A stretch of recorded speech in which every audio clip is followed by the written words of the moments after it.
السلام عليكم. أعوذ بالله من الشيطان الرجيم. بسم الله الرحمن الرحيم. فلنسألن الذين أرسل إليهم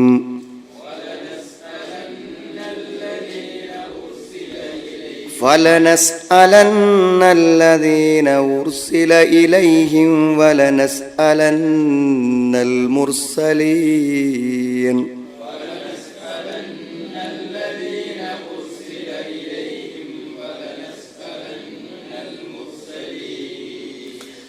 فلنقصن عليهم بعلم وما كنا غائبين.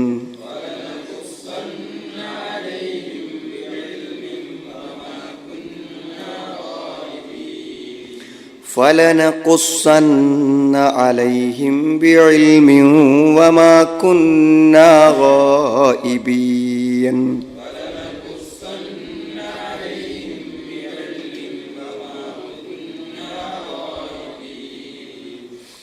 والوزن يومئذ الحق والوزن يومئذ الحق فمن ثقلت موازينه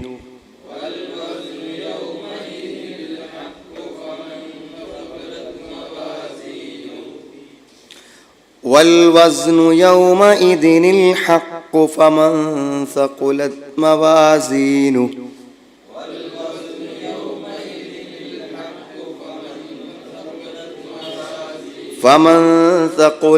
موازينه فأولئك هم المفلحون.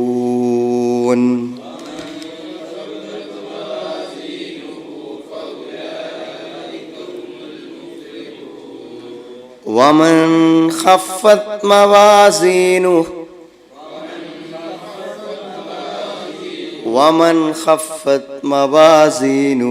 فأولئك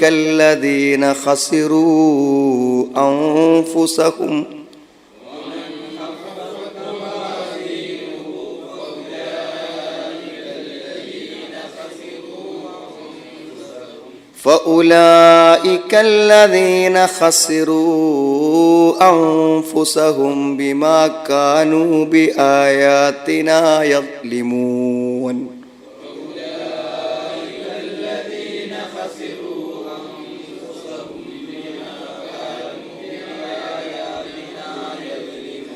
بما كانوا بآياتنا يظلمون.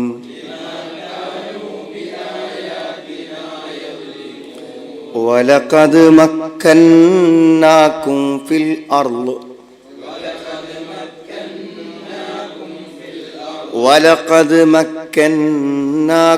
في الأرض وجعلنا لكم فيها معايش.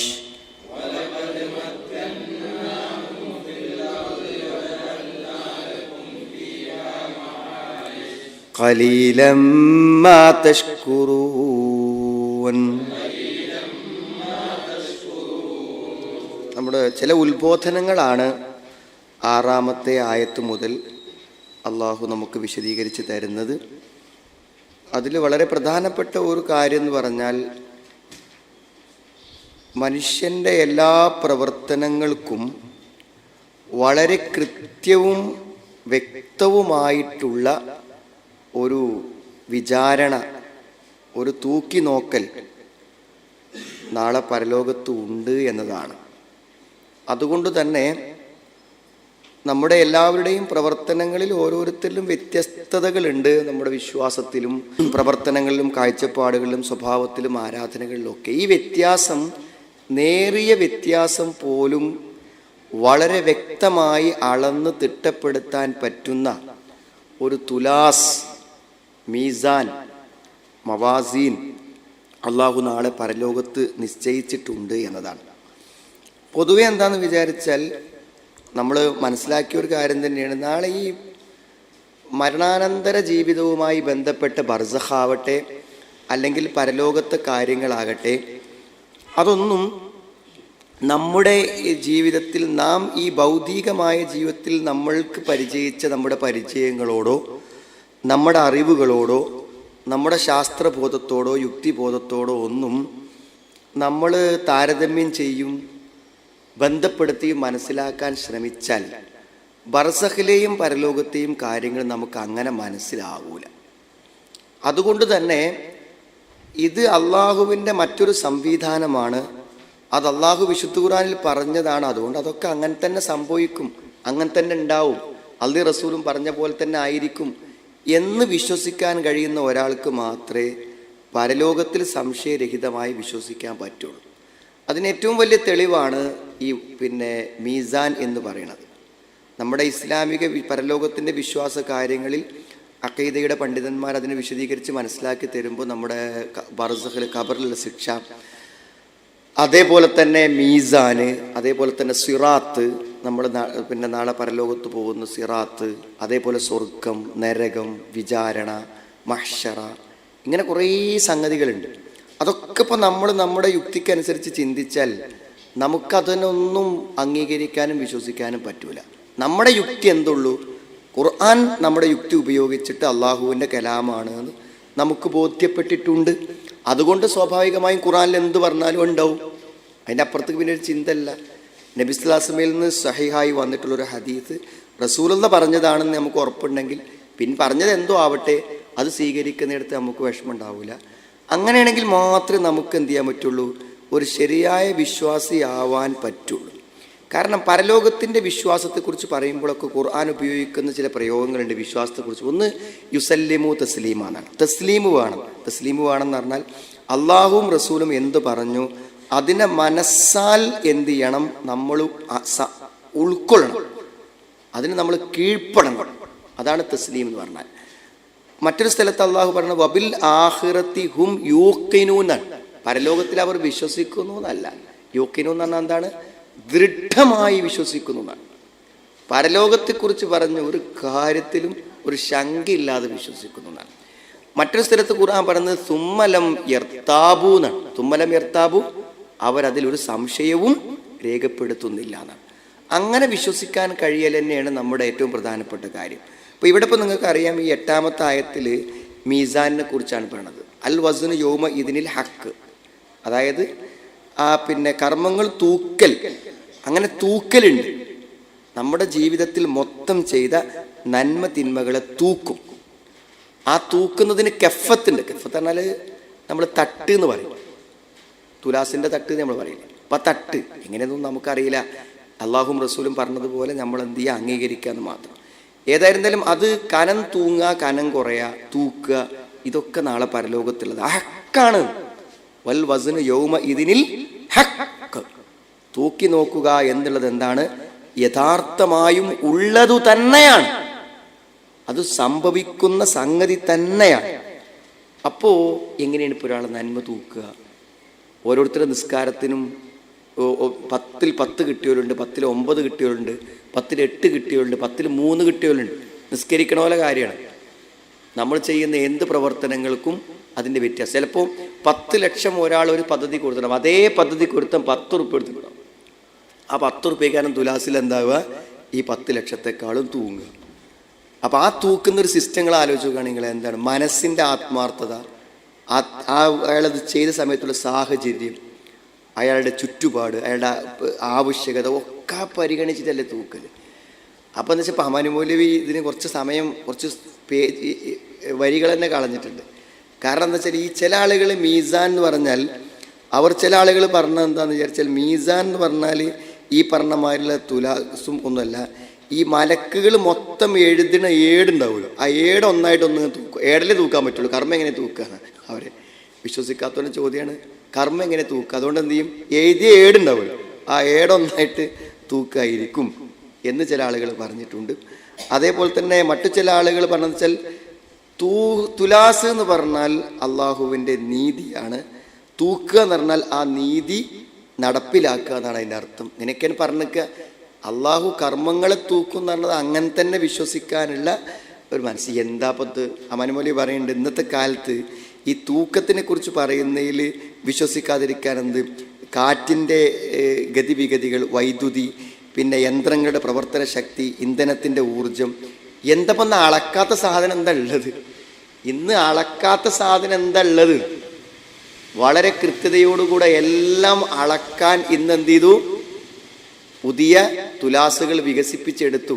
അങ്ങനത്തെ ഒരു കാലഘട്ടത്തിൽ ഈ പടച്ചോനെ നമ്മുടെ മനസ്സിൻ്റെ അവസ്ഥകൾ വെച്ചിട്ട് നമ്മുടെ കർമ്മങ്ങളെ തൂക്കുക എന്നുള്ളത് എന്താണ്? മലക്കൾ അതിനനുസരിച്ച് എഴുതി വെച്ച കാര്യങ്ങൾ, അത് രേഖപ്പെടുത്തിയ സംഗതികൾ, അതനുസരിച്ച് മനുഷ്യനെ തൂക്കുക എന്നുള്ളത് ഒരു പ്രയാസമില്ലാത്ത കാര്യമാണ്. മനുഷ്യൻ്റെ ജീവിതത്തെ മൊത്തത്തിൽ അറിയുന്ന പടച്ച തമ്പുരാൻ മനുഷ്യനെ ബോധ്യപ്പെടുത്തി കൊടുക്കാൻ വേണ്ടി എന്ത് ചെയ്തിട്ടുണ്ട്? ഒരു തുലാസും സംവിധാനം ഏർപ്പെടുത്തിയിട്ടുണ്ട്. അതിൻ്റെ മുന്നിൽ നമ്മൾ റിസൾട്ട് അറിയാൻ വേണ്ടി നിൽക്കും. ആ സമയത്തൊരാടെ തുലാസിൽ തിന്മ കനം തൂങ്ങിയാൽ നരകത്തേക്കായിരിക്കും, നന്മ കനം തൂങ്ങിയാൽ സ്വർഗത്തേക്കായിരിക്കും. അതുകൊണ്ട് നന്മകളെ കനപ്പെടുത്താനും തിന്മകളെ മായ്ച്ചു കളയാനും ഇല്ലാതാക്കാനും നമ്മൾ പരിശ്രമിക്കണം എന്നുള്ളതാണ് വലിയൊരു സന്ദേശമായിക്കൊണ്ട് പറയണത്. പിന്നെ മറ്റൊരു ആശയം എന്താണെന്ന് വെച്ചാൽ, നമ്മൾ ഈ വായിക്കാൻ പോകുന്ന സ്ഥലത്ത് വന്ന മറ്റൊരാശയം, അള്ളാഹു സുബ്ഹാനഹു വ തആല നമുക്ക് എന്ത് ചെയ്തിട്ടുണ്ട് കാര്യങ്ങൾ, ഈ നമ്മൾ പലപ്പോഴും മനുഷ്യന് ഇപ്പം നമുക്കൊരു അസുഖം വരുമ്പോൾ, ഒരസുഖം വരും, ചെറിയൊരു തലവേദന അല്ലെങ്കിൽ ചെറിയൊരു അസുഖം വരുമ്പോൾ, ആ അസുഖം വരുമ്പോൾ നമ്മൾ ചിന്തിക്കുന്ന ഒരു ചിന്ത എന്താ വെച്ചാൽ, ഈ അസുഖം എനിക്ക് ഇല്ലാത്ത ഒരു സമയത്ത് ഞാൻ അനുഭവിച്ചിരുന്ന എൻ്റെ ജീവിതത്തിൻ്റെ ഒരു സുഖവും സന്തോഷവും സ്വസ്ഥതയും എത്ര വലുതായിരുന്നു നമുക്ക് അപ്പോഴേ മനസ്സിലാക്കാൻ പറ്റും. കാരണം എന്താണെന്ന് വിചാരിച്ചാൽ, മനുഷ്യൻ നിത്യവും നിതാന്തവുമായി അനുഭവിച്ചു കൊണ്ടിരിക്കുന്ന ജീവിത സൗകര്യങ്ങളെക്കുറിച്ച് മനുഷ്യൻ യഥാർത്ഥത്തിൽ ബോധവാനല്ല എന്നുള്ളതാണ്. മനസ്സിലായി? ഇപ്പം നമ്മളിപ്പോൾ അള്ളാഹുവിന് നന്ദി പറയും. എന്തിനു നന്ദി പറഞ്ഞത്? ഇപ്പോൾ നമ്മളൊരു യാത്രയ്ക്ക് വേണ്ടി ശ്രമിച്ചു, അത് വിജയകരമായി, അല്ലെങ്കിൽ നമ്മൾ എന്തെങ്കിലും ഒരു റിസൾട്ട് നോക്കി, അപ്പോൾ അത് നമുക്ക് പോസിറ്റീവായി, നമുക്ക് ഗുണകരമായി വന്നു. അപ്പോഴൊക്കെ ചിലപ്പോൾ നമ്മൾ അള്ളാഹുവിന് അനുഗ്രഹം പറയും, നമുക്കൊരു സാമ്പത്തികമായൊരു നേട്ടമുണ്ടായി, അല്ലെങ്കിൽ ഒരു പ്രൊമോഷൻ ഉണ്ടായി, ഒരു ഡിഗ്രി നമുക്ക് അധികം കിട്ടി, നമ്മൾ സ്തുതിക്കും പടച്ചോനെ. പക്ഷെ സത്യത്തിൽ എന്താ വെച്ചാൽ, അനേകായിരം അനുഗ്രഹങ്ങളിൽ ജീവിക്കുന്ന മനുഷ്യന് പുതിയതായി വരുന്ന ഒരനുഗ്രഹത്തെ മാത്രമേ അവൻ അനുഗ്രഹമായി കാണുള്ളൂ. ഈ അനുഗ്രഹം അവൻ ഏറ്റുവാങ്ങുമ്പോൾ അവൻ താമസിക്കുന്ന വീട്, അത് വെക്കാൻ അവൻ്റെ വീടിനെ അള്ളാഹു സൗകര്യപ്പെടുത്തി കൊടുത്തു. അവനിഷ്ടമുള്ള ഭക്ഷണ പദാർത്ഥങ്ങൾ അവന് ലഭ്യമാക്കി, അതൊക്കെ നേടാനുള്ള പണം അവൻ്റെ കയ്യിൽ കൊടുത്തു, സ്വസ്ഥമായൊരു കുടുംബത്തെ കൊടുത്തു. ഒരു 100,000 അനുഗ്രഹങ്ങൾക്കിടയിലാണ് നമുക്ക് എന്ത് ചെയ്യണത്? പുതിയൊരു അനുഗ്രഹം വന്നു ചേരുന്നത്. പക്ഷെ നമ്മുടെ മനസ്സിൽ അനുഗ്രഹം എന്ന് പറയുമ്പോൾ ഏറ്റവും പുതിയതായി വന്ന ഈ ഒരു സംഗതി മാത്രമേ ഉണ്ടാവുള്ളൂ. അതുകൊണ്ട് അള്ളാഹു ഓർമ്മപ്പെടുത്തുകയാണ്, നിങ്ങൾക്ക് താമസിക്കാൻ വേണ്ടി ഈ ഭൂമിയെ സൗകര്യപ്പെടുത്തിയതും നിങ്ങൾക്ക് ജീവിതത്തിൻ്റെ വ്യത്യസ്തമായിട്ടുള്ള ജീവിത മാർഗങ്ങൾ ഏർപ്പെടുത്തുന്നതൊക്കെ. ഇപ്പം നമുക്കൊക്കെ തൊഴിലില്ലേ? എല്ലാവർക്കും തൊഴിലുണ്ടല്ലോ. ഓരോരുത്തർ തൊഴിൽ ഒന്നാ. നമ്മളെ തൊഴിലിട്ടൊരു ബന്ധമില്ലാത്ത വേറെത്തിന് തൊഴിൽ. എന്തൊരു വൈവിധ്യങ്ങളാണ് അള്ളാഹു ഇവിടെ സൃഷ്ടിച്ചിരിക്കുന്നത്. ഓരോ മനുഷ്യനും അവൻ്റെതായ വഴികൾ നിശ്ചയിച്ചു കൊടുത്ത് അവൻ്റെ സുഖവും സന്തോഷകരമായൊരു ജീവിതം സാധ്യമാക്കി കൊടുത്തു എന്നുള്ളതാണ്. അത് നമ്മൾ ആലോചിക്കണം. അതൊക്കെ ഒരു ഭയങ്കര ചിന്തിച്ചാൽ അറ്റമില്ലാത്തൊരു അത്ഭുതകരമായൊരു സംഗതിയാണ്. ഈ കുവൈത്ത് ആക്രമിച്ച് പിടിച്ച സമയത്ത്, ഇറാഖ് ആക്രമിച്ച് പിടിച്ച സമയത്ത് എന്ത് വെച്ചാൽ, അവർ പെട്ടെന്ന് എന്താ വെച്ചാൽ അവിടുത്തെ നാണയം മാറ്റി, കുവൈത്തിൻ്റെ നാണയം മാറ്റി. അതാണ് മാറ്റി കഴിഞ്ഞാൽ എന്താ ഉണ്ടാവുക? മാറ്റി കഴിയുമ്പോൾ എന്തുണ്ടാവും? ഇവരത്തെ എത്ര പൈസ കാര്യമില്ലല്ലോ, അത് കൊണ്ടുപോയി കൊടുത്താൽ എന്തുണ്ടാവില്ല, ഇതിനൊരു വില ഉണ്ടാവില്ല. ഇതൊക്കെ ഇങ്ങനെ നിലനിന്ന് പോകുന്നൊരവസ്ഥ നമ്മൾ ചിന്തിക്കണം. മദ്രാസിൽ വെള്ളപ്പൊക്കം വന്നപ്പോൾ എന്തുണ്ടായത്? ATM-കളൊന്നും വർക്ക് ചെയ്യാതായി. കയ്യിലാരെ കയ്യിലും എന്തില്ല? പൈസ ഇല്ല, എല്ലാം ATM-ലാണ്, വർക്ക് ചെയ്യണില്ല. അപ്പുറത്തെന്തെങ്കിലും ഒന്ന് പിന്നെ വിഷക്കടിയിൽ വാങ്ങണമെങ്കിൽ പൈസ ഉണ്ട് കയ്യിൽ, എന്താ കാട്ടുക? നമ്മളെ ഇതൊക്കെ നിലനിൽക്കാൻ അള്ളാഹു നിശ്ചയിച്ച ചില സിസ്റ്റമുണ്ട്. നമ്മുടെ ഈ സമ്പത്തിൻ്റെ മൂല്യം, പണത്തിൻ്റെ മൂല്യം, ഇതിട്ട് നമ്മൾ ചെന്ന് വാങ്ങുമ്പോൾ എൻ്റെ അടുത്ത് പൈസ ഉണ്ടായതുകൊണ്ടാണ് ആലോചിക്കേണ്ട. ഈ പൈസക്ക് മൂല്യം നിശ്ചയിച്ചതും അത് ലഭ്യമാക്കിയതും അതിന് സാഹചര്യം ഉണ്ടാക്കിയതൊക്കെയാണ് ചിന്തിച്ചാൽ അനുഗ്രഹങ്ങൾക്ക് അറ്റമില്ല എന്നാണ്. അതായത് നമുക്കൊരാൾക്കും നമ്മൾ അനുഭവിക്കുന്ന അനുഗ്രഹങ്ങളെ എണ്ണിത്തിട്ടപ്പെടുത്തുക നമുക്ക് സാധ്യമല്ലാത്ത കാര്യമാണ്. അത് നമ്മൾ താരതമ്യം ചെയ്യാൻ നമുക്ക് എന്ത് ചെയ്യൂല, പറ്റൂല. അതാണ് അതിൻ്റെ അവസ്ഥ എന്നുള്ളത്. അതുകൊണ്ട് അള്ളാഹുവിൻ്റെ അനുഗ്രഹങ്ങൾക്ക് കൂടുതൽ കൂടുതൽ നന്ദി ചെയ്യാൻ ശ്രമിക്കുമ്പോൾ എന്തായാലും 2 കാര്യമുണ്ട്. ഒന്ന്, അള്ള ഉള്ളത് പിൻവലിക്കൂല. നിലവിൽ അള്ള തന്ന അനുഗ്രഹങ്ങളുടെ വില തിരിച്ചറിഞ്ഞവരിൽ നിന്നും അള്ളാഹു അത് തിരിച്ചെടുക്കൂല. കാരണം അവനതിനെ പറ്റി ബോധമുണ്ടല്ലോ. ഇല്ലാത്തൊരുത്തിൽ നിന്ന് തിരിച്ചെടുക്കുമ്പോൾ അവനത് മനസ്സിലാവും. അവന് ബോധമുണ്ട്. അവിടെ അള്ളാഹു നിലനിർത്തി കൊടുക്കും. അള്ള പറഞ്ഞ കാര്യമാണ്. രണ്ടാമത്തെ എന്താ വെച്ചാൽ, നിലവിലുള്ളതിനേക്കാളും അനുഗ്രഹങ്ങളെ അള്ളാഹു എന്ത് ചെയ്യും? വർദ്ധിപ്പിച്ചു കൊടുക്കും. അതുകൊണ്ട് നമ്മൾ ഓരോരുത്തരും നമ്മുടെ ജീവിതത്തിലെ അനുഗ്രഹങ്ങളെ തിരിച്ചറിഞ്ഞ് കൂടുതൽ നന്ദിയുള്ളവരായി തീരണം എന്നാണ് പറഞ്ഞതിൻ്റെ കാര്യം. പിന്നെ മറ്റൊരാശയം കൂടി ഉണ്ട് നമ്മൾ ഈ വായിക്കാൻ പോകുന്ന സ്ഥലത്ത്. അതായത് നമുക്ക് വലിയൊരു ബാധ്യത ഉണ്ട്. കാരണം മഹാനായ റസൂൽ കരീം സല്ലല്ലാഹു അലൈഹി വസല്ലമയിലൂടെ അള്ളാഹു ഈ ദീന് നമുക്ക് എത്തിച്ചു തന്നു എന്ന് മാത്രമല്ല, ലോകാവസാനം വരെ ഇനിയൊരു പ്രവാചകൻ റിസാലത്തുമായി ഒരു പ്രവാചകൻ ആഗതനാവാതെ തന്നെ ഒരു സത്യമതം ലോകത്തെവിടെ ജീവിക്കുന്നവനും സ്വീകരിക്കത്തക്ക വിധത്തിൽ അള്ളാഹു ഇവിടെ നിലനിർത്തിയിരിക്കുന്നു ഈ മതത്തെ, ഇസ്ലാം ദീനിനെ. അതുകൊണ്ട് തന്നെ ഈ ദീൻ സത്യമായി ഇവിടെ നിലനിൽക്കുന്നത് കൊണ്ട് തന്നെ മുഹമ്മദ് നബി സ്വല്ലല്ലാഹു അലൈഹി വസല്ലമയ്ക്ക് ശേഷം ലോകത്ത് ജീവിച്ച എല്ലാ മനുഷ്യരോടും ഒരു ചോദ്യമുണ്ട്. ഒരു മുഹമ്മദ് നബിനെ ഞാൻ പറഞ്ഞയച്ചിരുന്നല്ലോ, എന്നിട്ട് നിങ്ങൾ എന്താണ് ആ പ്രവാചകന്റെ വാക്കുകളോടും ആ പ്രവാചകന്റെ നിർദ്ദേശങ്ങളോടും നിങ്ങൾ എന്തൊരു സമീപനം സ്വീകരിച്ചു എന്നൊരു ചോദ്യം നബിയുടെ ഉമ്മത്തിനോട് ചോദിക്കും, മൂസാ നബിൻ്റെ ഉമ്മത്തിനോട് ചോദിക്കും, ഈസാ നബി അലൈഹി ഇസ്ലാമിൻ്റെ ഉമ്മത്തിനോട് ചോദിക്കും, എല്ലാ ഉമ്മത്തുകളോടും ചോദിക്കും. അതുകൊണ്ട് നമുക്കൊരു ബാധ്യത ഉണ്ട്. നമുക്ക് എന്ത് തിരക്കും എന്ത് പ്രശ്നങ്ങളും ഉണ്ടെങ്കിലും ദീനായി നമ്മൾ മനസ്സിലാക്കുകയും പഠിക്കുകയും അതിന് അവസരങ്ങൾ ഉണ്ടാക്കുകയാണ്. അപ്പോൾ നമ്മൾ മനസ്സിലാക്കുകയാണെങ്കിൽ ഇപ്പോഴത്തെ ഒരു പുതിയ സാഹചര്യം നിങ്ങൾക്ക് അറിയാൻ പറ്റും. ഇപ്പോൾ നമ്മളിവിടെ ക്ലാസ്സിന് വന്നു. ഇപ്പോൾ ഈ ക്ലാസ് ഇവിടെ ഇങ്ങനെ റെക്കോർഡ് ചെയ്തുകൊണ്ടിരിക്കുകയാണ്. ശരിക്കും നമ്മൾ പറയുകയാണെങ്കിൽ ഇപ്പോൾ നമ്മുടെ ഭാര്യമാരോ അല്ലെങ്കിൽ വീട്ടിലാരാണെങ്കിലും ഒരാഴ്ച ഒഴിവ് കിട്ടുന്ന സമയത്ത് മുഴുവനും അവർക്ക് കേൾക്കാൻ പറ്റുന്ന രൂപത്തിലുള്ള ക്ലാസ്സുകളും സ്പീച്ചസും ഖുത്ബകളും വന്നുകൊണ്ടേയിരിക്കുകയാണ് വാട്സപ്പിൽ. ഒരു ബീപ്പ് സൗണ്ട് കേൾക്കുമ്പോൾ 1 മണിക്കൂർ നേരത്തെ ഒരു പ്രഭാഷണമാണ് എന്ത് ചെയ്യുന്നത് വന്നിരിക്കുന്നത്. ആലോചിക്കണം. അതായത് ദീനുമായി അങ്ങോട്ട് ജീവിക്കണം എന്നൊരാൾ ആഗ്രഹിക്കുകയാണെങ്കിൽ അവന് പറ്റാവുന്ന രൂപത്തിൽ എന്താണ് പുതിയ ഒന്നുകൊണ്ട് ഏറ്റവും അധികം നമ്മൾ നന്ദി പറയേണ്ടത് എന്തിനാണ്? ഈ പുതിയ ഇൻ്റർനെറ്റ് സംവിധാനത്തിനാണ്. ചെറിയ സംഗതിയല്ല. പിള്ളേഴ്ചകൾ ഈ 5 മിനിറ്റ് നമ്മൾ കൊടുക്കുന്നൊരു സ്പീച്ച്, നേർവഴിയാണ് സ്പീച്ച്. എന്താ പിന്നെ കഥ? ലക്ഷക്കണക്കിന് ആളുകളാണ് അത് ഫോർവേഡ് ചെയ്യുന്നത്. നമ്മുടെ ഖുർആൻ സമ്മേളനത്തിൽ വന്ന പാർട്ടിസിപ്പൻസിൻ്റെ വലിയൊരു ശതമാനം ആളുകൾ നേർവഴിയുടെ ശ്രോതാക്കളാണ്. അതായത് ഈ നേർവഴി കേൾക്കുന്ന ആളുകളിൽ വലിയൊരു ശതമാനം ആളുകളാണ് 5 മിനിറ്റ് സ്പീച്ച് കൊണ്ട് ഇതുവരെ ഖുർആനും ദീനൊന്നും പരിചയമില്ലാത്ത ആൾക്കാർ അത് കേട്ടിട്ട് വന്നിരിക്കുകയാണ് മാനസികമായി. അപ്പോൾ തന്നെ നമ്മൾ എൻഗേജ്ഡ് ആക്കണം. നമ്മുടെ വീട്ടിൽ പ്രായമുള്ള ആളുകളെ, നമ്മുടെ കുട്ടികളെ, ഓർക്കൊക്കെ നമ്മൾ എന്ത് ചെയ്യണം? ഈ ക്ലാസ്സുകളും ഈ ക്ലാസ് ഇപ്പോൾ നിങ്ങൾ കേട്ടു, ഇതിപ്പോൾ നിങ്ങൾക്ക് വീട്ടിലെത്തി കഴിഞ്ഞാൽ എന്ത് ചെയ്യും? തിരിച്ചെന്ത് ചെയ്യും? നമ്മുടെ വാട്സപ്പിൽ വരും, നമ്മുടെ പള്ളിൻ്റെ ഗ്രൂപ്പിൽ വരും.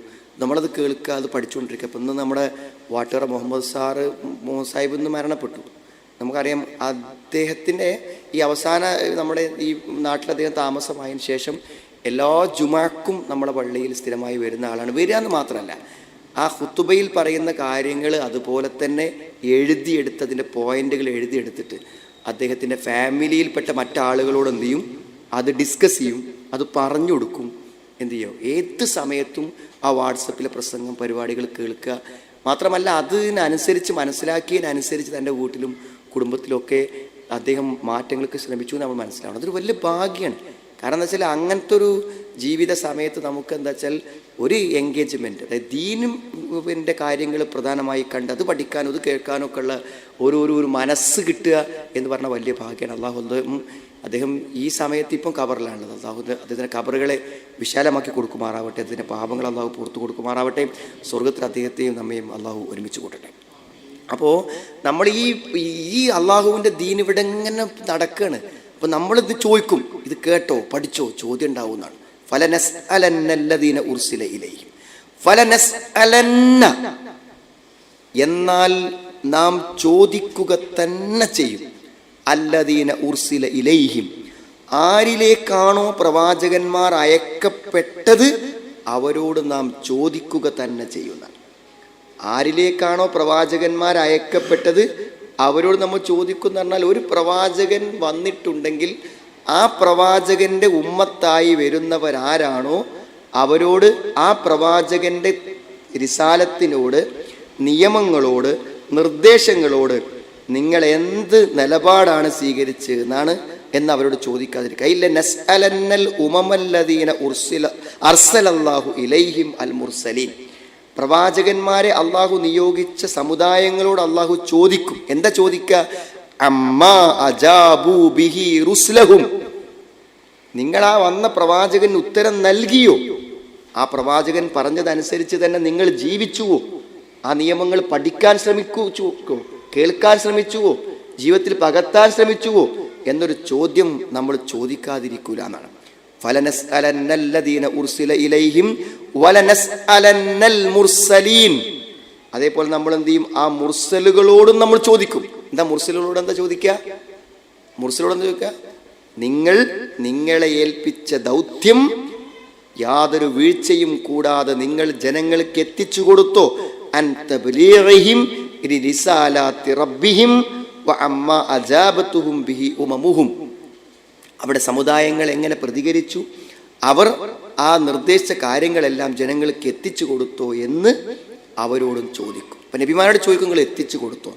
പ്രവാചകന്മാർ അയക്കപ്പെട്ട സമൂഹങ്ങളോട് എന്ത് ചോദിക്കും?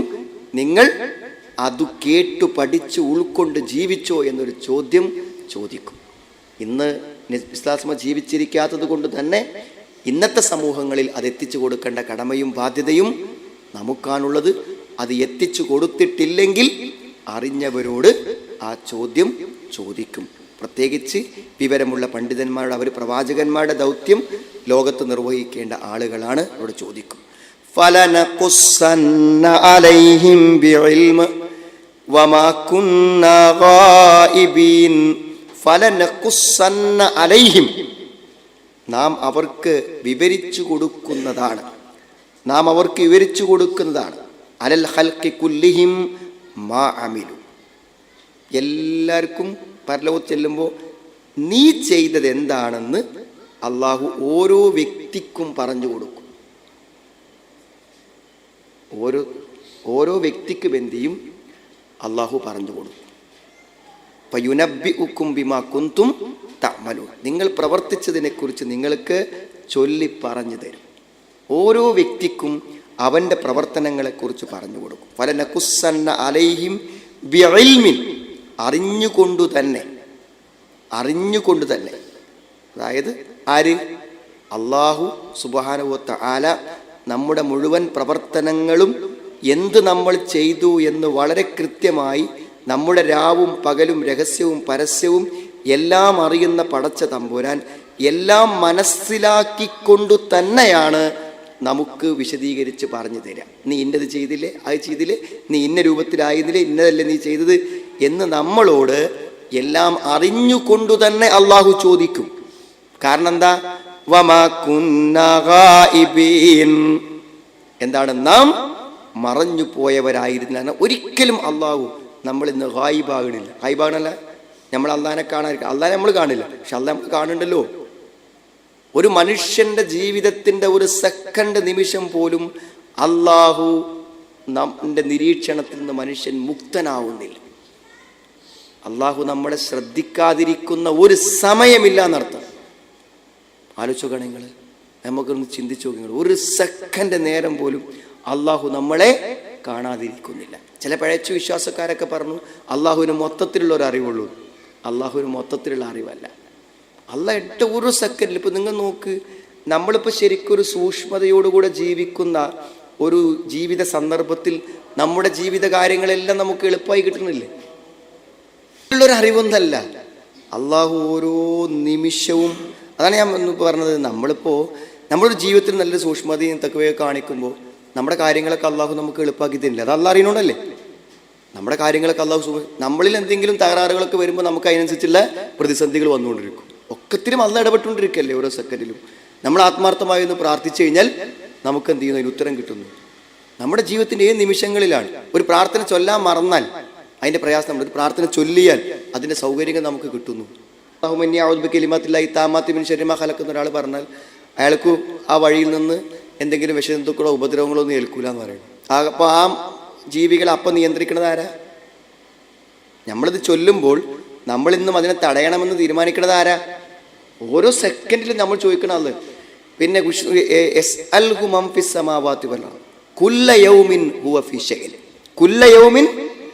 എല്ലാവരും ആ പടച്ചവനോട് ചോദിച്ചുകൊണ്ടേ ഇരിക്കണം. ഒരു സമയത്ത് ലക്ഷക്കണക്കിന് കോടിക്കണക്കിന് ആളുകൾ പടച്ചവനോട് ചോദിക്കണം. ഒരേ സമയത്ത് ഒരേ സെക്കൻഡിൽ ഒരേ കാര്യം ചോദിക്കണേ, 100 കണക്കിന് കാര്യങ്ങളാണ് ചോദിക്കണത്. ഭൂമിയിലുള്ളവർ മാത്രമല്ല, ആകാശത്തിലുള്ളവരോടും അവരോട് ചോദിച്ചുകൊണ്ടിരിക്കുന്നു. കുല്ല യൗമിൻ ഹുവ ഫീ ശൈഇൻ, എല്ലാ ദിവസവും അവൻ ആ കാര്യങ്ങൾ അവരുടെ കാര്യങ്ങൾ നിർവഹിച്ചുകൊണ്ടിരിക്കുകയാണ്. ഓരോ സമയത്തും അള്ളാഹു മനുഷ്യൻ്റെ എല്ലാ മൃഗജീവജാലങ്ങളുടെയും ആവശ്യങ്ങൾ അള്ളാഹു ഇങ്ങനെ പരിഹരിച്ചും നിർവഹിച്ചും കൊണ്ടിരിക്കുകയാണ്. കുല്ല യൗമിൻ ഹുവ ഫീ ശൈഇൻ, എല്ലാ കാര്യങ്ങളും അതാ പറയണത്. അള്ളാഹു എല്ലാം കാര്യങ്ങൾ നമുക്ക് ഓർമ്മല്ല. അഹ്സാഹുല്ലാഹു വനസുഹു, അള്ളാഹു എല്ലാം ക്ലിപ്തപ്പെടുത്തുന്നു. പക്ഷെ അവരെന്ത് ചെയ്യുന്നു? അത് മറന്നു പോകുന്നു. വലഖദ് ഖലഖനാ ഫൗകക്കും സബ്അ തുറായിക്, 7 അടുക്കുകളായിട്ട് ആകാശങ്ങളെ അള്ളാഹു സൃഷ്ടിച്ചു. വമാ കുന്നാ അൽ ഖൽഖി ഗാഫിലിൻ, സൃഷ്ടിപ്പിനെ കുറിച്ച് നമ്മൾ അശ്രദ്ധരല്ല. ഈ വിശാലമായ പ്രപഞ്ചത്തിലെ ഒരു സൃഷ്ടിയെക്കുറിച്ചും അള്ളാഹു എന്തല്ല? അശ്രദ്ധനല്ല. എല്ലാം അപ്പം അറിഞ്ഞുകൊണ്ട് തന്നെ നാം അവർക്ക് അവിടെ പ്രവർത്തനങ്ങളെ നാളെ പരലോകത്ത് വിശദീകരിച്ചു കൊടുക്കും എന്നർത്ഥം. വൽ വസ്നു യൗമഇദിനിൽ ഹഖ് ഫമൻ തഖുലത് മവാസീനു ഫഉലൈക ഹുമുൽ മുഫ്ലിഹൂൻ. വൽ വസ്നു തൂക്കം അല്ലെങ്കിൽ തൂക്കൽ, അതാണ് വസന. വസ്ന എന്നാൽ തൂക്കം അല്ലെങ്കിൽ തൂക്കൽ. യൗമ ഇതിൻ, അന്നേ ദിവസം, അൽ ഹഖു യഥാർത്ഥമാകുന്നു. തൂക്കൽ അതുണ്ട്, തൂക്കും. നമ്മുടെ കർമ്മങ്ങളെ എന്ത് ചെയ്യും? തൂക്കും. ഫമൻ സഖുലത് മവാസീനു, കർമ്മങ്ങളെ തൂക്കും നമ്മൾ മനസ്സിലാക്കണോണ്ട് പിന്നെ അള്ളാഹുവിൻ്റെ മീസാനിൽ ഏറ്റവും കനം തൂങ്ങുന്നതാണെന്ത്? ദിക്റുകൾ. അള്ളാഹുവിൻ്റെ സുബ്ഹാനല്ലാഹ് എന്നൊക്കെ പറഞ്ഞാൽ ആ ഒരു വാക്കിന് അള്ളാഹുവിൻ്റെ മീസാനിൽ കിട്ടുന്ന ഖനം അത്രയാണ്. ചില വാക്കുകൾ കിട്ടുന്നത് പിന്നെ ആ പറയുന്ന വാക്കുകൾക്കും ദിക്റുകൾക്കും തുലാസിൽ വലിയ ഖനമുണ്ടായിരിക്കും. അതാണ് വൽ വസ്നു യൗമഇദിൽ ഹഖ് ഫമൻ സഖുലത് മവാസീനു, ഏതൊരുത്തൻ്റെ തുലാസുകൾ തൂക്കങ്ങൾ ഖനം തൂങ്ങിയോ ഫഉലൈക ഹുമുൽ മുഫ്ലിഹൂൻ, അവർ തന്നെയാണ് വിജയികൾ. അപ്പോൾ വിജയിക്കണമെങ്കിൽ എന്ത് ചെയ്യണം? നമ്മുടെ തിന്മകളെക്കാളും നന്മ എന്തായിരിക്കണം? അധികമുണ്ടായിരിക്കണം. അപ്പോൾ മാത്രമേ വിജയിച്ചു പോവുള്ളൂ.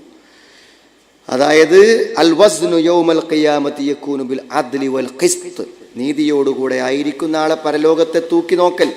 അല്ലദീ ലാ ജൗറ ഫീഹി വലാ ദുൽമ ബിവജ്ഹി, ഒരു നിലക്കും ആ തൂക്കത്തിൽ ഒരു അക്രമം ചെയ്യൂല. എനിക്ക് ഞാൻ ചെയ്യാത്ത ഒരു കുറ്റം എൻ്റെ തുലാസിൽ വരില്ല. ഞാൻ ചെയ്ത ഒരു നന്മയും എനിക്ക് അന്യായമായി നഷ്ടപ്പെട്ടു പോവില്ല. അതുകൊണ്ട് ഫമൻ സഖുലത് മവാസിൻ ബിഅൻ റജ്ജഹത് കഫ്ഫതു ഹസനാതിഹി അല സയ്യിആതിഹി, തിന്മകളെക്കാളും നന്മയുടെ തട്ട് കനം തൂങ്ങുകയാണെങ്കിൽ അവരാണ് വിജയികൾ. വിജയികൾ എന്ന് പറഞ്ഞാൽ എന്താണ്? അന്നാജൂന മിനൽ മക്രൂഹ്, അവനിഷ്ടമില്ലാത്ത എന്തെല്ലാം പ്രതികൂലതകളുണ്ടോ അതൊന്നും പിന്നെ അവൻ്റെ അടുത്തേക്ക് വരൂല. തുലാസ് കനം തൂങ്ങി വിജയിച്ചാൽ പിന്നെ അനിഷ്ടകരമായതൊന്നും അവനിലേക്ക് വരൂല. പിന്നെ അവനിഷ്ടമുള്ളത് മുഴുവനും അൽ മുദ്രിക്കുനിൽ മഹ്ബൂബ്, ഇഷ്ടപ്പെട്ടതൊക്കെ അവർക്ക് കിട്ടും. അല്ലദിന ഹസല ലഹുമുർ റിബുൽ ഹലീം, ഏറ്റവും വലിയ ഭാഗ്യം അവർ കരസ്ഥമാക്കും. വസ്സആദത്തു ദായിമ, നിത്യമായ സൗഭാഗ്യം അവർക്ക് കിട്ടും. എന്നാൽ വമൻ ഖഫ്ഫത് മവാസീനുഹു, ഏതൊരുത്തൻ്റെ തുലാസുകൾ ലഘുവായോ, ഖഫ എന്ന് പറഞ്ഞാൽ നേരിയതാകുക, അതായത് പിന്നെ നന്മകൾ കുറഞ്ഞു തിന്മകൾ അധികരിച്ചു. അപ്പം എന്തായിരിക്കും? അവരെ പറ്റി പറഞ്ഞ ഫൗലായിക്കല്ലദീന ഖസിറു അൻഫുസഹും, നേരത്തെ ഒറ്റ വാക്കുകൊണ്ട് പരിഹരിച്ചു, ഒരു വിജയിച്ചു. എന്നാൽ തുലാസ് കനം കുറഞ്ഞതിനെ കുറിച്ച് വേണം എന്താണ്? ഫൗലായിക്കല്ലദീന ഖസിറു അൻഫുസഹും, അവർ തങ്ങളെ തന്നെ നഷ്ടപ്പെടുത്തിയവരാണ്. അവർ സ്വന്തങ്ങളെ നഷ്ടപ്പെടുത്തി കളഞ്ഞു. മനസ്സിലായില്ലേ? തെറ്റുകൾ ചെയ്യുന്ന ആളുകൾ ഞങ്ങൾ എന്തൊക്കെയോ വിജയം കൈവരിക്കുന്നതാണ്. ഓരോ തെറ്റും, എന്ത് തെറ്റായ പ്രവർത്തനങ്ങളും നമുക്ക് ആത്യന്തികമായ നഷ്ടം ഉണ്ടാണ്. യാതൊരു മെച്ചവും നമുക്കുണ്ടാക്കൂല. ബിമാ കാനൂ ബി ആയാത്തിന യളിമൂൻ, നമ്മുടെ ദൃഷ്ടാന്തങ്ങളോട് അവരെന്താണ്? അക്രമം കാണിച്ച നിമിത്തം. നമ്മുടെ ദൃഷ്ടാന്തങ്ങളോട് അവർ അക്രമം പ്രവർത്തിച്ചത് കൊണ്ട് നിമിത്തം അവർക്കെന്താണ്? അവർ സ്വന്തം കളത്തിനെ നഷ്ടപ്പെടുത്തി കളഞ്ഞു. അപ്പോൾ നമ്മൾ തെറ്റ് ചെയ്യണത് നമ്മളെ നശിപ്പിക്കാനാണ്. ഓരോ തെറ്റിലൂടെയും നാം നമ്മെ തന്നെ നശിപ്പിച്ചു കൊണ്ടിരിക്കുകയാകുന്നു എന്നാണ് ആ പറഞ്ഞതിൻ്റെ ചുരുക്കം. ഇനി നോക്കൂ നിങ്ങൾ, അള്ളാഹുവിൻ്റെ അനുഗ്രഹത്തെക്കുറിച്ച്, കാരുണ്യത്തെക്കുറിച്ച് പറഞ്ഞു തരികയാണ്. വലഖദ് മക്കന്നാകും ഫിൽ അർളി വജഅൽനാ ലക്കും ഫീഹാ മആയിഷ് ഖലീലം മാ തഷ്കുറൂൻ. വലഖദ് മക്കന്നാകും ഫിൽ അർളി, തീർച്ചയായും നാം നിങ്ങൾക്ക് ഭൂമിയിൽ സൗകര്യപ്പെടുത്തി. മക്കന്ന എന്ന് പറഞ്ഞാൽ മക്കാനുണ്ടാക്കുക, മക്കാൻ സൗകര്യപ്പെടുത്തി ഭൂമിയെ നിങ്ങൾക്ക്. അതായത് ഭൂമി യാദൃച്ഛികമല്ല, മനുഷ്യനെ സൃഷ്ടിച്ച അള്ളാഹു മനുഷ്യന് നിവസിക്കാൻ യോഗ്യമായ നിലക്ക് തന്നെയാണ് അള്ളാഹു ഇവിടുത്തെ എല്ലാ സംവിധാനങ്ങളെയും ഏർപ്പെടുത്തിയിട്ടുള്ളത്. പൊതുവേ ഭൗതികവാദികളായ ആളുകൾ ചിന്തിക്കുന്നത് നമ്മൾ കുറച്ച് ശ്രദ്ധിച്ചില്ലെങ്കിൽ നമുക്ക് എന്ത് ചെയ്യാൻ പറ്റൂല, ഇവിടുത്തെ സൗകര്യങ്ങൾ നിലനിർത്തി പോകാൻ പറ്റൂല എന്നാണ്. നമ്മൾക്ക് ഇതൊക്കെ നമ്മളാരും പ്രോഗ്രാം ചെയ്തും ആസൂത്രണം ചെയ്തും തന്നല്ല. ഇവിടെ എത്ര കോടി ജനങ്ങളുണ്ടാവും, അവർക്ക് എത്ര സ്പേസ് വേണം, ഭൂമി എത്ര വലുപ്പം വേണം, എത്ര കര വേണം, എത്ര കടൽ വേണം എന്നൊക്കെ തീരുമാനിച്ചത് ഇവിടുത്തെ സർക്കാരോടും ഇവിടുത്തെ ഗവൺമെൻറ്റിനോടും ഓരോ നാട്ടിൽ സെൻസസ് കൊടുത്തിട്ട് ചെയ്തതല്ല പഠിച്ചു. എല്ലാവർക്കും, ഓരോ നാടിനും ഓരോ രാജ്യത്തിൻ്റെയും വിസ്തൃതികൾ പോലും നിർണ്ണയിക്കുന്ന ആരാണ്? അള്ളാഹുവാണ്. അതൊക്കെ അവിടെ വേണ്ട ഭക്ഷണം, അവിടെ എന്ത് കഴിക്കണം, ഓരോ നാട്ടിലും ഓരോന്നിൻ്റെ. ഇവിടെ നമുക്ക് കിട്ടുന്നതിന് പകരം വേറെ ചില സാധനങ്ങളാണ് വേറെ ചില നാട്ടിലുള്ളത്. പഴങ്ങൾ തന്നെ വ്യത്യസ്തം. ആൾക്കാരൊക്കെ പറയും ഏത് നാട്ടിൽ ചെന്നാലും നമ്മൾ കഞ്ഞിയും ചോറും വേണമെന്നാ പറയാം. ആ നാട്ടിൽ പോയാൽ അവിടുത്തെ ഭക്ഷണം കഴിക്കുകയാണെങ്കിൽ അതാണെന്ത് അവിടെ ജീവിക്കുന്നവർക്ക് നല്ലത്. വളരെ ശരിയായൊരു സംഗതിയാണ്. നമ്മൾ അവിടെ പോയിട്ട് അവിടുത്തെ ഭക്ഷണം കഴിക്കുകയാണെങ്കിൽ എന്ത് ചെയ്യും, അവിടുത്തെ സാഹചര്യം. അത് പടച്ചോനാണ്. എന്തെങ്കിലും ഒരു നാട്ടിൽ ജീവിക്കുന്നവർക്ക് അവനനുസരിച്ച് കാലാവസ്ഥക്കനുസരിച്ചുള്ള ഭക്ഷണം, ഓരോ ഫ്രൂട്ട്സൊക്കെ ഉണ്ടാവുന്നത് ഓരോ ചൂടിൻ്റെയും സമയമൊക്കെ നോക്കിയിട്ട് അതപ്പം കഴിച്ചാൽ അയാളുടെ ശരീരത്തിന് എന്തായിരിക്കും, സുരക്ഷയായിരിക്കും. ഒക്കെ അത്ര കറക്റ്റായിട്ടാണ് പടച്ചോൻ ചെയ്തുകൊണ്ടിരിക്കുന്നത്. അപ്പോൾ നിങ്ങൾ ആലോചിച്ച് നോക്കും നിങ്ങൾ അതിൻ്റെ സംവിധാനങ്ങളും കാര്യങ്ങളൊക്കെ. അപ്പോൾ നമ്മൾ ആ നിലക്ക് അള്ളാഹു വലിയ വലഖദ് മക്കന്നാകും ഫിൽ അർളി, ഭൂമിയിൽ അള്ളാഹു നിങ്ങൾക്ക് എന്ത് ചെയ്തു, സൗകര്യങ്ങൾ ഏർപ്പെടുത്താൻ എന്നാണ്. അള്ളാഹു തൻ്റെ അടിമക്ക് ചെയ്തു കൊടുത്ത അനുഗ്രഹങ്ങൾ ഉറപ്പെടുത്താണ്. എന്തൊക്കെ? ബിദിക്രി സക്കനി വൽ മഈഷ, താമസത്തിനും ജീവിതത്തിനും വേണ്ടി അള്ളാഹു ചെയ്തു കൊടുത്തത്. വേറൊരു ആയത്തിൽ പറയണത് നോക്ക് നിങ്ങൾ, എന്താണ് ആ പ്രയോഗം? ഹുവല്ലദീ ജഅല ലക്കുമുൽ അർള ദലൂലൻ ഫംശൂ ഫീ മനാകിബിഹ. എന്താ അതൊക്കെ വർത്താനം? ഹുവല്ലദീ ജഅല ലക്കുമുൽ അർള ദലൂലൻ, ഭൂമിയെ അവൻ നിങ്ങൾക്ക് കീഴ്പ്പെടുത്തി തന്നു. എന്താ കീഴ്പ്പെടുത്തുക? നമ്മൾ ഭൂമിൻ്റെ പുറത്തുകൂടി ഇങ്ങനെ നടക്കുകയാണ്. ഭൂമി ഇങ്ങനെ നമുക്ക് ഒതുങ്ങി ഇങ്ങനെ കിടന്നു തരിക. നമ്മൾ ഭൂമിൻ്റെ മുഖത്തുകൂടി ഇങ്ങനെ നടക്കുക, ഭൂമി നമുക്ക് ഇങ്ങനെ കിടന്നു തരിക. ഫംശൂ ഫീ മനാകിബിഹ, അതിൻ്റെ ചുമലുകളിലൂടെ നിങ്ങൾ നടക്കും. ഭൂമിൻ്റെ ചുമലുകളിലൂടെ ഫംശൂ ഫീ മനാകിബിഹ വകുലൂ മിർ റിസ്കി, അവൻ്റെ ഭക്ഷണങ്ങളെ നിങ്ങൾ കഴിക്കുകയും ചെയ്യും. നിങ്ങളുടെ അള്ളാഹുവിന് നന്ദി ചെയ്യും. എന്താണ് അതൊക്കെ പ്രയോഗങ്ങൾ എല്ലാം? വൽ അർള വലഅഹാ ലിൽ അനാം, അള്ളാഹു സൃഷ്ടികൾക്ക് വേണ്ടി പ്രത്യേകമായി തയ്യാറാക്കിയത് ഭൂമിയാണ്. അതൊരു ഭയങ്കര സംവിധാനം തന്നെയാണ്. വലഖദ് മക്കന്നാകും ഫിൽ അർളി, ഭൂമിയിൽ നാം നിങ്ങൾക്ക് സൗകര്യങ്ങൾ ഏർപ്പെടുത്തി തന്നിട്ടുണ്ട്. വജഅൽനാ ലക്കും, നിങ്ങൾക്കതിൽ ഞാൻ നിശ്ചയിച്ചു തന്നു. മആയിഷ, ജീവിത, മഈഷത്തിന്റെ ജമു മആയിഷ്, ജീവിത മാർഗങ്ങളെ നിങ്ങൾക്ക് നാം അതിൽ ഏർപ്പെടുത്തി തരികയും ചെയ്തിരിക്കുന്നതാണ്. അപ്പോൾ നമുക്ക് ജീവിക്കുവാനുള്ള വ്യത്യസ്ത, കൃഷി ചെയ്യുന്ന ആളുകൾ, കച്ചവടം ചെയ്യുന്ന ആളുകൾ, യുഖ്രിജു മിനൽ അസ്ജാർ വന്നബാത്ത്, മിമ്മാ യഖ്റുജു മിനൽ അസ്ജാരി വന്നബാത്ത്, അതിന് ചെടികൾ, മരങ്ങൾ എന്തൊക്കെയാണ് മുളച്ചുണ്ടാവുന്നത്. മആദിൽ അർള്, ഭൂമിയുടെ ഖനിജങ്ങൾ. അറബ് നാടുകളിലൊക്കെ ഓയിൽ കണ്ടെത്തിയതോടുകൂടെ ആ രാഷ്ട്രത്തിൻ്റെ സ്ഥിതികൾ തന്നെ മാറിയില്ലേ? ഓയിൽ വന്നതോടുകൂടെ അള്ള ഭൂമിയിൽ നിന്ന് കൊടുക്കല്ലേ, കണ്ടെത്തുന്നതോടുകൂടെ എന്ത് ചെയ്തു, അതിൻ്റെ മാറ്റങ്ങളുണ്ടായി. ഇപ്പം എവിടെ ഇപ്പോൾ ഒരു നാട്ടിൽ പോയപ്പോൾ ആ രാജ്യത്ത് ആദ്യമായി ഓയിൽ കണ്ടെത്തിയ കിണർ, അതൊരു പുരാവസ്തുവായിട്ട് അവിടെ ഉണ്ട്, കാണാൻ വേണ്ടി പോയി. അതിൽ വെറും മനുഷ്യൻ്റെ കൈയും കാലും ഉപയോഗിച്ചിട്ട് കുഴിച്ചിട്ട് എന്താണ് എണ്ണയുടെ സാന്നിധ്യം മനസ്സിലാക്കിയിട്ട് ആദ്യമായി എണ്ണ കണ്ടെത്തി. അവിടുന്നാണ് പിന്നെ പോണത് എന്ത്, വലിയ സാമ്പത്തികമായ അവസ്ഥകളിലേക്ക്. അള്ളാഹ് ഏർപ്പെടുത്തി കൊടുക്കുകയാണ്. മാദനുകളെ, ഖനിജങ്ങളെ അള്ളാഹു ഏർപ്പെടുത്തി കൊടുക്കുകയാണ്. എല്ലാം അള്ളാഹുവാണ് എന്ത് ചെയ്യണത്, സൗകര്യപ്പെടുത്തി കൊടുക്കുന്നത്. പിന്നെ അവിടെ വാദിയപ്പത്തിന് വൻവായിൽ സ്വനാഇഹി തിജാറത്ത്, വ്യവസായങ്ങൾ, ഓരോരുത്തർക്കും ഓരോ വ്യവസായങ്ങൾ ചെയ്യാൻ തോന്നുക, ഓരോ ഐഡിയകൾ വരിക. തിജാറത്ത്, കച്ചവടങ്ങൾ, ഫഇന്നഹു ഹുവല്ലദീ ഹയ്യഅഹ വസഖറ അസ്ബാബഹ. അതിൻ്റെ കാരണങ്ങൾ അള്ളാഹു നമുക്ക് കീഴൊതുക്കി തന്നു, അതിൻ്റെ സൗകര്യങ്ങൾ അള്ളാഹു നമുക്ക് ഏർപ്പെടുത്തുന്നു. പക്ഷേ ഖലീലമ്മാ തഷ്കുറൂൻ, വളരെ കുറച്ചു മാത്രമേ നിങ്ങൾ നന്ദി ചെയ്യുന്നുള്ളൂ എന്നാണ്. അല്ലദീ അൻഅമ അലൈക്കും ബി അസ്നാഫിൻ നിഅം, വ്യത്യസ്തമായ അനുഗ്രഹങ്ങൾ അള്ളാഹു നിങ്ങൾക്ക് ഏർപ്പെടുത്തുന്നു. അതേപോലെ തന്നെ പല ദുരന്തങ്ങളെയും അള്ളാഹു നിങ്ങൾക്ക് തടുത്തു തന്നു. എന്നാലും നിങ്ങൾ വളരെ കുറച്ച് മാത്രമേ നന്ദി ചെയ്യുന്നുള്ളൂ എന്നാണ്. അപ്പോൾ ഒരു ഉത്ബോധനങ്ങളാണ് നമ്മൾ. ഒന്ന്, പ്രവാചകന്റെ ഉമ്മത്ത് എന്ന നിലക്ക് നബി സ്വല്ലല്ലാഹു പകർന്നു തന്ന എല്ലാ വഹീൻ്റെ അറിവുകളും നമ്മൾ അറിഞ്ഞിരിക്കണം. ആ പ്രവാചകനെ നമ്മുടെ ജീവിതത്തിൽ പ്രയോജനപ്പെടുത്തണം. അല്ലെങ്കിൽ മുഹമ്മദ് നബി സ്വല്ലല്ലാഹു അലൈഹി വസല്ലമയോട് നിങ്ങൾ എന്ത് സമീപനം സ്വീകരിച്ചു എന്നൊരു ചോദ്യം ഓരോ വ്യക്തിയും നാളെ പരലോകത്ത് ചോദിക്കപ്പെടാനുള്ള ചോദ്യമാണ്. തൻ്റെ ദൗത്യം നിർവഹിച്ചോ എന്നൊരു ചോദ്യം നബി സ്വല്ലല്ലാഹു അലൈഹി വസല്ലമയുടെ അവസാന കാലഘട്ടം വരുമ്പോൾ ഹിജ്റ 8-ാം വർഷത്തിന് ശേഷം നബി ലോകത്ത് എവിടെയൊക്കെ സ്വഹാബത്തിനെ പറഞ്ഞയക്കാൻ പറ്റുമോ അവിടേക്കൊക്കെ നബി സ്വല്ലല്ലാഹു അലൈഹി വസല്ലം സ്വന്തം കത്ത് കൊടുത്ത് പറഞ്ഞയച്ചിട്ടുണ്ട്. ലോകത്തുള്ള മുഴുവൻ മനുഷ്യർക്കുള്ള പ്രവാചകൻ എന്നുള്ള ദൗത്യം നബി സ്വല്ലല്ലാഹു അലൈഹി വസല്ലം അവസാനത്തെ സമയത്ത് നബി സ്വല്ലല്ലാഹു അലൈഹി വസല്ലം മുഴുവനായിട്ട് എന്തായിരുന്നു, ദീൻ ആളുകൾക്ക് എത്തിക്കുവാനുള്ള പരിശ്രമമായിരുന്നു ഉണ്ടായിരുന്നത്.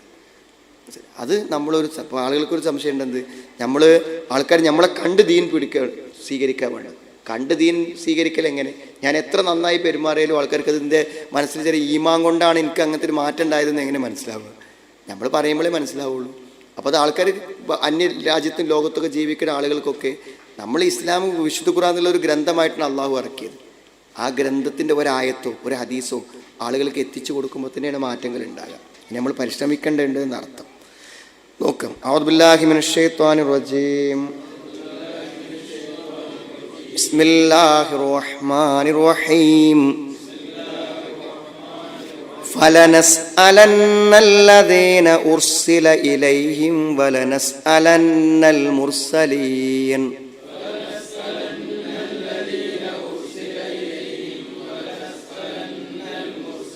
ഫലനഖുസ്സന്ന അലൈഹിം ബിഇൽമിൻ വമാ കുന്നാ ഗായിബീൻ.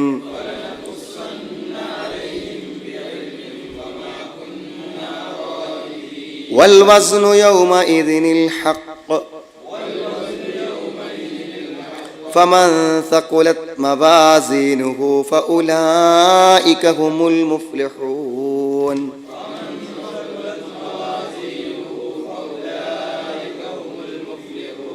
ومن خفت موازينه فأولئك الذين خسروا أنفسهم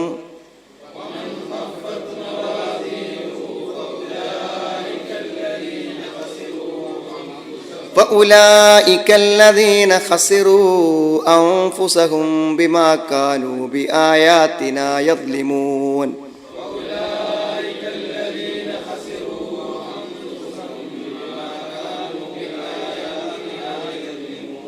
ولقد مكناكم في الأرض وجعلنا لكم فيها معايش